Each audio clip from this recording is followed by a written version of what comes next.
রান্নায় পেঁয়াজ একটি গুরুত্বপূর্ণ উপাদান। দেশে বছরে পেঁয়াজের চাহিদা প্রায় ৩০ লাখ টন। দেশীয় ফলনের বাইরে ৩০% চাহিদা পূরণ করত ভারত। কিন্তু বন্যাসহ নানা কারণে ভারতে পেঁয়াজের দাম বেড়ে যাওয়ায় অস্থির হয়ে ওঠে দেশের পেঁয়াজের বাজারও। খুচরা বিক্রিতে পেঁয়াজের দাম ওঠে ১৪০ টাকায়। এই অবস্থায় বিকল্প উৎস হিসাবে বেশ কয়েকটি দেশ থেকে পেঁয়াজ আমদানি শুরু করেছেন ব্যবসায়ীরা।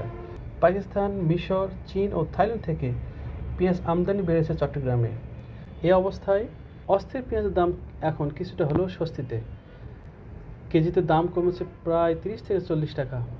বিকল্প বাজার তৈরি হওয়ায় স্বস্তিতে ব্যবসায়ী ও ভোক্তারা।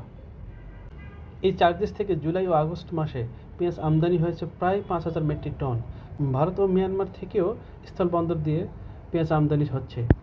এছাড়া জানা গেছে ব্যবসায়ীরা ২,৭০,০০০ মেট্রিক টন পেঁয়াজ আমদানির অনুমতিপত্র নিয়েছেন। কৃষি গবেষণা অধিদপ্তরের উদ্ভিদ সংঘ নিরোধ কেন্দ্র এসব পেঁয়াজ পরীক্ষা শেষে দ্রুত খালাসের অনুমতি দিচ্ছে, যাতে করে পেঁয়াজের চাহিদার যে সরবরাহ সেটা যেন অব্যাহত থাকে।